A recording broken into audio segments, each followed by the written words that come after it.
आप सभी का आज इस सुंदर सुबह में स्वर्ग सुमन इस कार्यक्रम जो आपका कार्यक्रम है इसमें तहे दिल से हम स्वागत करते हैं।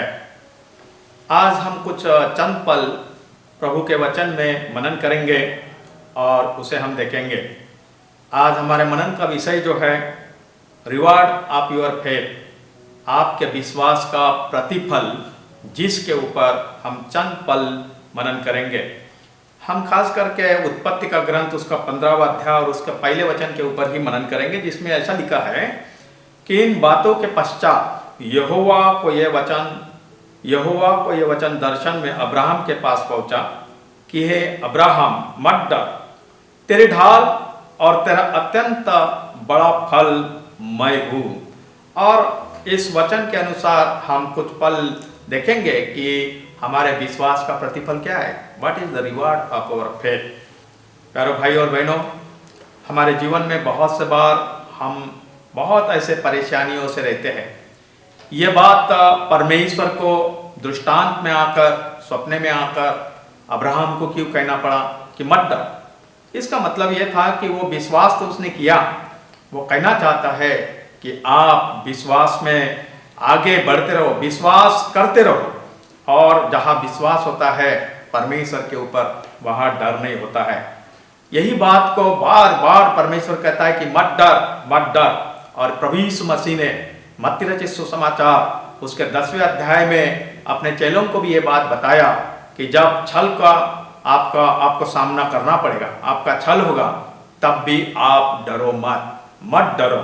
यहाँ पर खास करके अब्राहम को परमेश्वर बताना चाहता है कि तेरा बचाव करने वाला मैं हूँ। वो कहता है कि मैं तेरी ढाल हूँ, मैं तेरा बचाव करूंगा, मैं तुझे संभालूंगा, मैं तुझे आशीषित करूंगा। और इस बात को हम देखते हैं कि परमेश्वर ने उसके जीवन में, जो उत्पत्ति का ग्रंथ 12वां अध्याय, उसमें हम देखते हैं कि उस बात को हमें देखने को मिलता है। खास करके अब्राहम को परमेश्वर कहना चाहता है कि तुझे डरना नहीं है, तुझे डरना नहीं है। क्यों नहीं डरना है? क्योंकि मैं तेरी ढाल हूँ। प्रभु यीशु मसीह ने भी, जब हम उसके ऊपर विश्वास करते हैं तो हमें भी वो कहता है कि तुम डरो मत। यहाँ पे क्यों नहीं डरना है? क्योंकि यीशु मसीह, उसने पाप के ऊपर, दुख के ऊपर और मृत्यु के ऊपर, शैतान के ऊपर और इस संसार के ऊपर उसने विजय प्राप्त किया है। वो हमारी ढाल है, वो हमारा बचाव करने वाला परमेश्वर है। और इसलिए हमारे जीवन में डरना नहीं है, बल्कि हमें विश्वास करना है। दूसरी बात, यहाँ अब्राहम को परमेश्वर बताना चाहता है कि तेरे विश्वास के प्रतिफल है। उसके विश्वास रखने के द्वारा क्या प्रतिफल मिले? हमें मालूम है कि उसके विश्वास के द्वारा उसके वंश जो है, राष्ट्रों का निर्माण हुआ। उसके वंश, जहाँ कोई शक्यता नहीं थी, कोई ऐसे बात नहीं थी कि वहाँ कुछ होगा, वो निसंतान था, लेकिन उसे संतान प्राप्त हुई।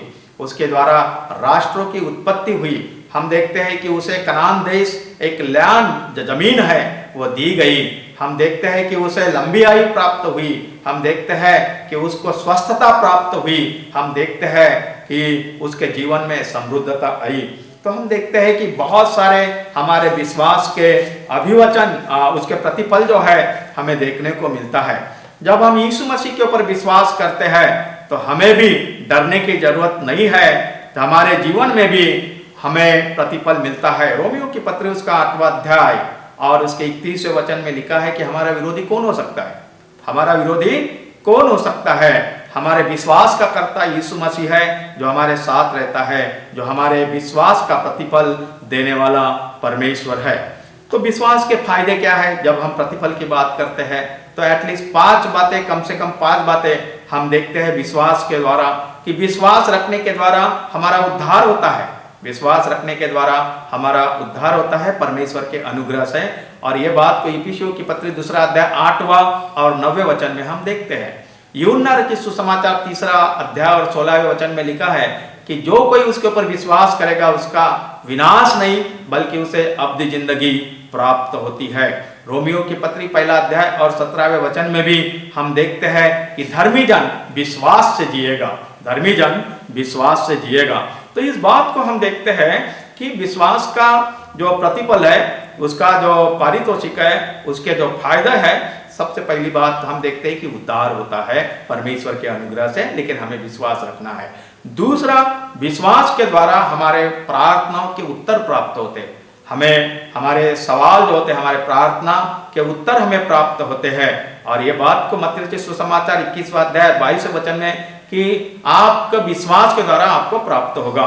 और तीसरी बात हम देखते हैं, विश्वास रखने के द्वारा हमें उद्धार प्राप्त होता है। जो उद्धार के फायदे हैं, उद्धार के फायदे इफिसियों के पत्र 2 अध्याय 8 और 9 वचन में हम देखते हैं कि हमें चंगाई प्राप्त होती है, बीमारियों से हमें छुटकारा प्राप्त होता है, हमें शांति प्राप्त होती है, हमें समृद्धता प्राप्त होती है, हमें प्रेम प्राप्त होता है, हमें आनंद प्राप्त होता है। और पहला पत्रस उसका पहला अध्याय और 8वें वचन में हमारे आत्मा का उद्धार हमें मिलता है। तो हमें विश्वास के द्वारा इतने सारे फायदे। और अंतिम बात जो हम बताने जा रहे हैं, विश्वास के द्वारा हमारे लिए छुटकारा प्राप्त होता है। क्यों छुटकारा होता है? आज हमें यीशु मसीह के ऊपर अगर हम विश्वास करते हैं तो हमें क्यों छुटकारा प्राप्त होगा? क्योंकि इब्रानियों की पत्री उसका 13वां अध्याय और 8वें वचन में लिखा है कि प्रभु यीशु मसीह कल, आज और युगानुयुग एक जैसा है। जो काम उसने किया है वो आज भी करने वाला परमेश्वर है, वो जीवित परमेश्वर है। और इसलिए सवाल हमारे सामने ये आता है कि अगर विश्वास करने से हमारे जीवन से डर निकल जाता है, हमें प्रतिफल प्राप्त हो जाता है, हमारे विश्वास के द्वारा अनेक प्रकार के फायदे होते हैं, तो ये विश्वास में हम कैसे बढ़े? ये भी सवाल हमारे सामने आता है। तो उसके लिए कुछ बातें वचन में हम देखते हैं, चंद मिनट में हम देखेंगे। तो जिसमें सबसे पहली बात, ये विश्वास कैसे बढ़ेगा? उसमें ये विश्वास बढ़ने के लिए हमें परमेश्वर के वचन को सुनना है। रोमियो की पत्री 10वां अध्याय और 7वें वचन में इस बात को देखते हैं कि वचन सुनने के द्वारा विश्वास उत्पन्न होता है, विश्वास में बढ़ोतरी होती है। दूसरी बात, विश्वास के द्वारा ही हमारे जीवन में हम विशेष प्रकार से एक माप जो है विश्वास का। कोई बोलेगा कि मेरे जीवन में तो विश्वास नहीं, ऐसा नहीं है। परमेश्वर में जब हम हैं तो परमेश्वर ने हमें एक माप दिया है, विश्वास का माप। ये हमें रोमियो की पत्री 10वां अध्याय और 3 वचन में पढ़, आपके विश्वास के प्रमाण के अनुसार, माप के अनुसार आपको जो भी करना है वो करना है। तो इसका मतलब यह है कि परमेश्वर ने हमें विश्वास का माप दिया है।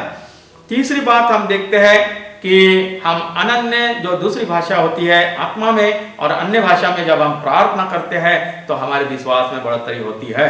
जब हम आज्ञा पालन करते हैं अब्राहम के जैसे, तो हमारे विश्वास में हमारा बढ़ोतरी होती है। जब हम परमेश्वर को हर बात में, हर समय में धन्यवाद देते हैं तो हमारे विश्वास में बढ़ोतरी होती है। पहला थिस्सलुनीकियों 5वां अध्याय और 18वें वचन में लिखा है कि हर बात के लिए परमेश्वर के धन्यवाद दो, हर बात को परमेश्वर के लिए धन्यवाद दो। 6वीं बात, देव परमेश्वर की हम आराधना करते हैं तो हमारे जीवन में विश्वास में बढ़ोतरी होती है। जब हम ज्यादा से ज्यादा जो विश्वासी लोग हैं, जो विश्वास में परिपक्व लोग हैं, उनके साथ समय बिताते हैं, संगति रखते हैं, तो हमारे विश्वास में बढ़ोतरी होती है। और जब हम वचन को बोलते हैं तो हमारे विश्वास में बढ़ोतरी होती है।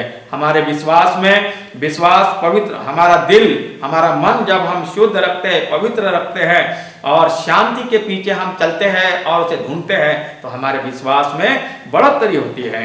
और अंतिम बात, विश्वास बढ़ाने के लिए हम जब अपने प्रेम को कार्यान्वित करते हैं तो हमारा विश्वास बढ़ता है।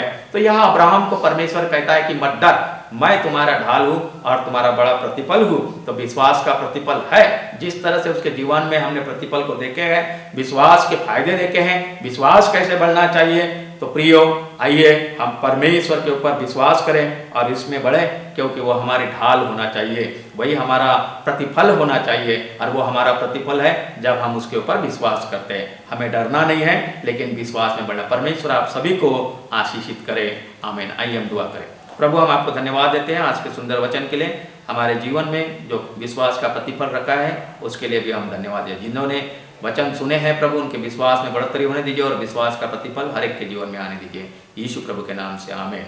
हमारे उद्धारकर्ता प्रभु यीशु मसीह का अनुग्रह, परमेश्वर पिता का प्रेम और पवित्र आत्मा की संगति हम सभी के साथ आज से लेकर हमेशा तक बने रहें, आमीन।